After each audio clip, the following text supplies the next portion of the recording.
प्रधानमंत्री ने आज पुदुच्चेरी में 25वें राष्ट्रीय युवा महोत्सव का शुभारंभ किया। कहा, युवा ही देश के लिए सुख और सुरक्षा के रास्ते बनाएंगे।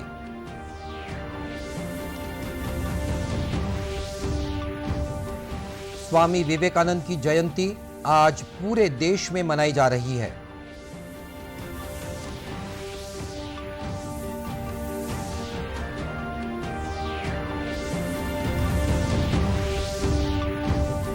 छत्तीसगढ़ में कल 5,000 से अधिक कोरोना संक्रमित नए मरीज पाए गए।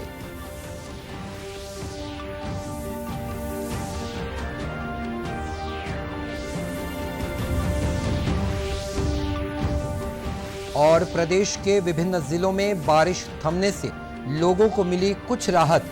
अगले 24 घंटों के दौरान बस्तर संभाग में 1-2 स्थानों पर ओले गिरने की संभावना।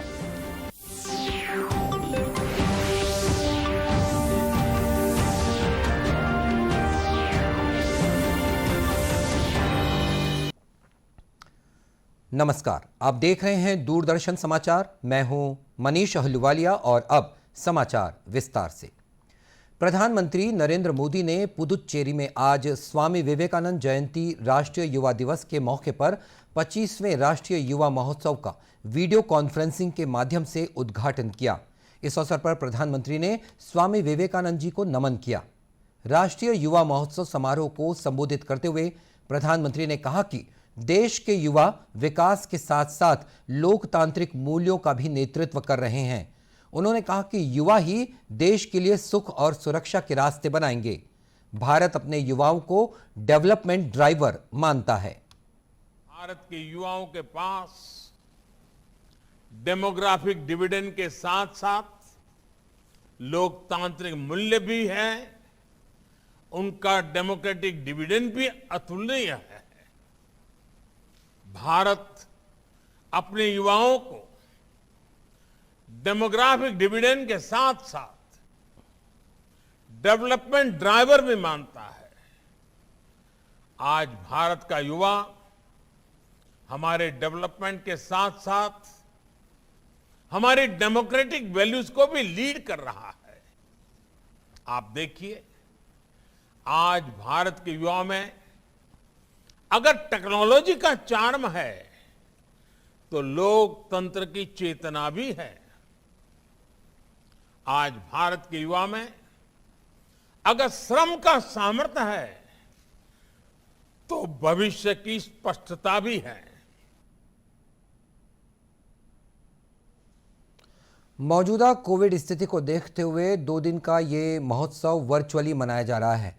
उद्घाटन के बाद राष्ट्रीय युवा सम्मेलन का आयोजन किया जाएगा, जिसका लक्ष्य देश की विविध संस्कृतियों को एक भारत श्रेष्ठ भारत के सूत्र में पिरोना और युवा राष्ट्र निर्माण के लिए प्रेरित, संगठित और सक्रिय करना है, ताकि देश की आबादी की वास्तविक क्षमता उजागर हो सके। स्वामी विवेकानंद की जयंती आज पूरे देश में मनाई जा रही है। स्वामी जी के जीवन और उपदेशों का स्मरण करने और भारत के इस महान दार्शनिक और सन्यासी को श्रद्धांजलि देने के लिए विभिन्न कार्यक्रम आयोजित किए गए हैं। इधर छत्तीसगढ़ में भी स्वामी विवेकानंद की जयंती के मौके पर विभिन्न कार्यक्रम आयोजित किए गए। मुख्यमंत्री भूपेश बघेल ने राष्ट्रीय युवा दिवस पर प्रदेशवासियों को बधाई और शुभकामनाएं दी हैं। मुख्यमंत्री ने कहा है कि स्वामी जी के अमूल्य विचार पीढ़ियों तक लोगों का मार्ग प्रशस्त करते रहेंगे। छत्तीसगढ़ विधानसभा के अध्यक्ष डॉक्टर चरणदास महंत ने स्वामी विवेकानंद जी की जयंती के मौके पर विधानसभा परिसर में स्थित उनकी प्रतिमा पर पुष्पांजलि अर्पित कर उन्हें नमन किया।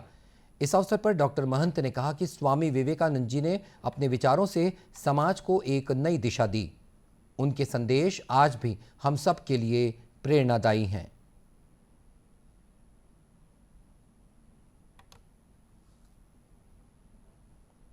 हमारे महान दार्शनिक विवेकानंद जी की बात करें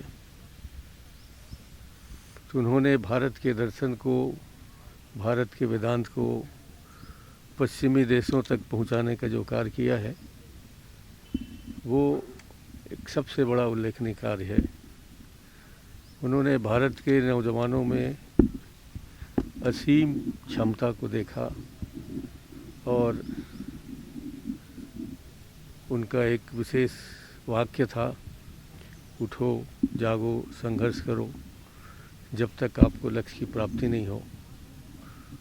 और उनके सोच में कभी असंभव शब्द नहीं था। इसी तरह राष्ट्रीय युवा दिवस के उपलक्ष्य में पीआईबी और आउटरीच ब्यूरो द्वारा प्रधानमंत्री के आह्वान पर जन आंदोलन रथ के माध्यम से राष्ट्र निर्माण में योगदान के लिए जागृति लाने के लिए प्रदेश भर में जगह जगह जन जागरूकता रथ चलाए जाने की शुरुआत की गई। इस कड़ी में कोरोना से लोगों को जागरूक रखने और बचाव के उपाय के लिए आज 2 रथों को रवाना किया गया। पत्र सूचना कार्यालय रायपुर के उप महानिदेशक अभिषेक दयाल ने इन रथों को झंडी दिखाई। श्री दयाल ने बताया कि ये रथ रायपुर जिले के ग्रामीण और शहरी क्षेत्रों में भ्रमण करेंगे। तरह से वो अपना योगदान ये राष्ट्र निर्माण में करें, तो उसके लिए हम लोग छत्तीसगढ़ में ये जगह जगह पे जन जागरूकता रथ चलाने के लिए हम लोगों ने आज कार्यक्रम करा हुआ है। कई जगह पे कई शहरों में है। हम लोग के रायपुर में, रायपुर शहरी और रायपुर रूरल दोनों के लिए एक एक रथ है। ये रथ न केवल हम लोगों का राष्ट्रीय युवा दिवस के उपलक्ष्य में प्रधानमंत्री जी के जो इस समय उनका जो मैसेज है उसको पहुंचाने के लिए है, बल्कि साथ में जो कोरोना की हम लोग की लड़ाई चल रही है उसमें जो सबको योगदान देना है उसका मैसेज भी इन रथ द्वारा लोगों तक पहुंचाया जाएगा। इसके अलावा राष्ट्रीय युवा दिवस के अवसर पर प्रदेश के अन्य जिलों में भी विभिन्न कार्यक्रमों का आयोजन किया जा रहा है। देश में कोरोना संक्रमण के मामले लगातार बढ़ रहे हैं। कल देश में 1,94,000 से अधिक नए मामलों की पुष्टि हुई है। इस दौरान 60,400 कोविड रोगी स्वस्थ हुए हैं। देश में स्वस्थ होने की दर 96.01% है। इस समय 9,55,000 से अधिक लोगों का इलाज चल रहा है। इधर छत्तीसगढ़ में कोरोना संक्रमितों की संख्या बढ़ रही है। औसत संक्रमण दर 9.12% हो गई है।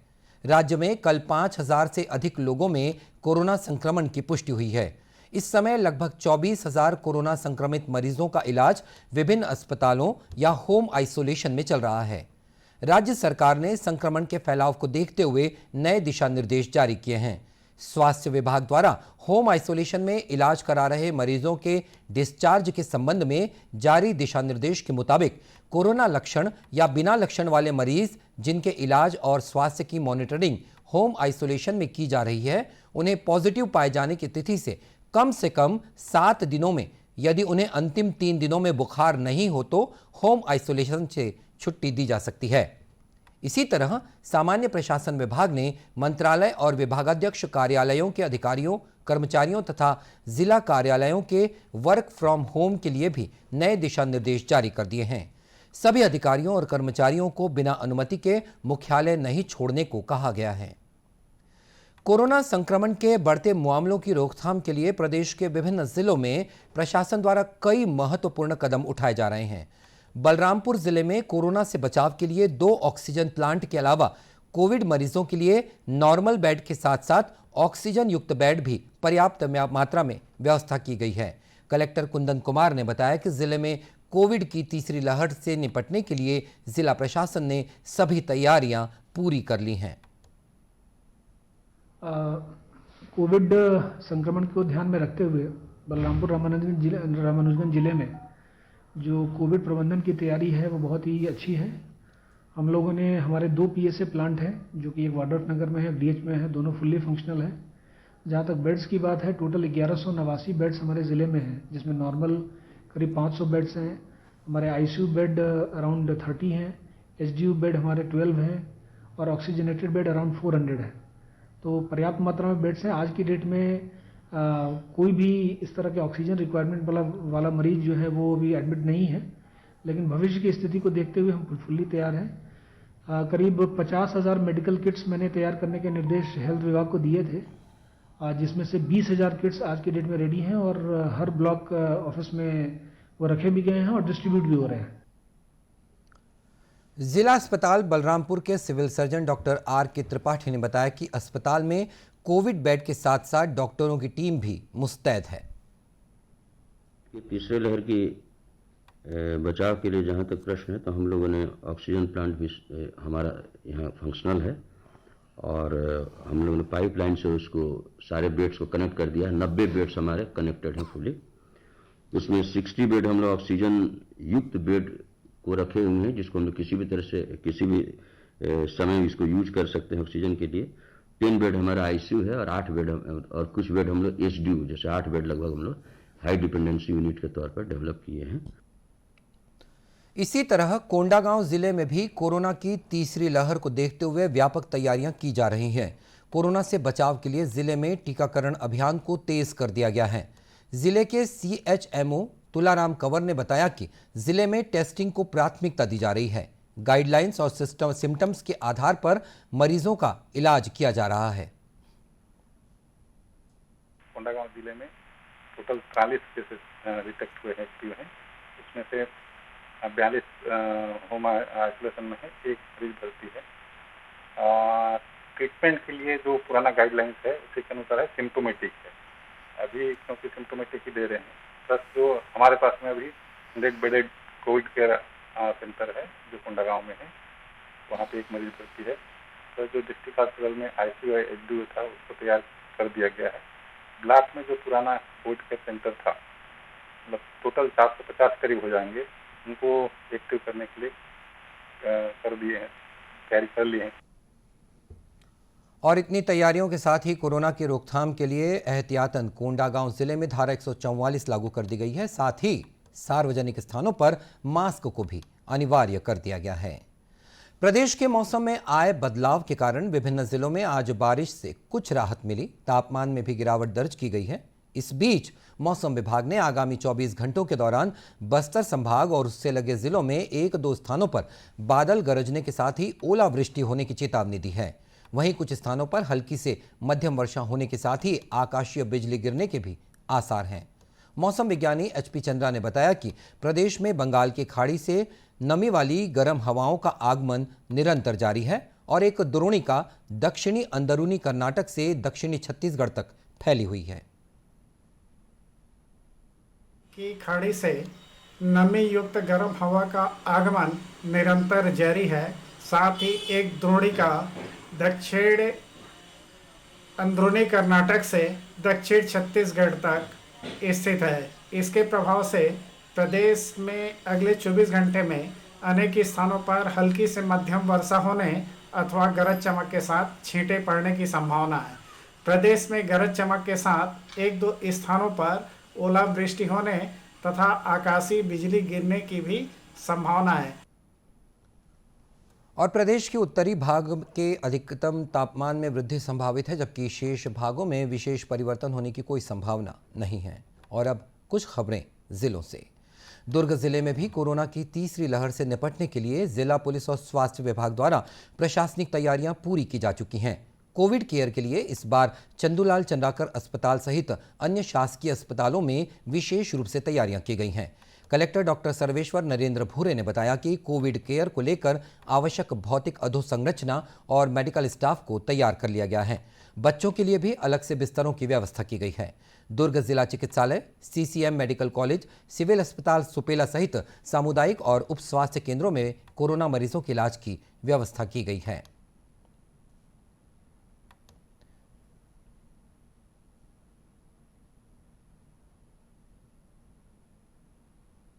नवा रायपुर के प्रभावित किसानों की समस्याओं के शीघ्र निराकरण के लिए पहल शुरू कर दी गई है। नगरीय प्रशासन मंत्री डॉक्टर शिव कुमार डहरिया और आवास और पर्यावरण मंत्री मोहम्मद अकबर ने उच्च अधिकारियों की बैठक लेकर किसानों की समस्याओं के निराकरण के संबंध में चर्चा की।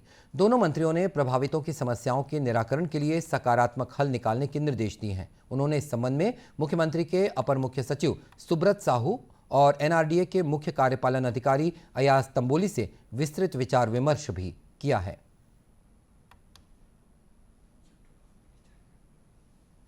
स्वास्थ्य विभाग के संयुक्त संचालक डॉक्टर प्रशांत श्रीवास्तव ने कबीरधाम जिले के स्वास्थ्य केंद्रों का निरीक्षण किया। इस दौरान उन्होंने सीएमएचओ सहित स्वास्थ्य विभाग के अधिकारियों की बैठक लेकर कोविड की रोकथाम के लिए किए जा रहे उपायों और अन्य स्वास्थ्य सुविधाओं के बारे में जानकारी ली।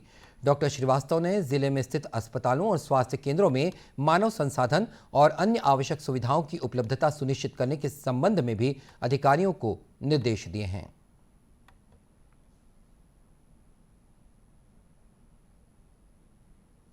और इसी के साथ ये समाचार बुलेटिन समाप्त हुआ।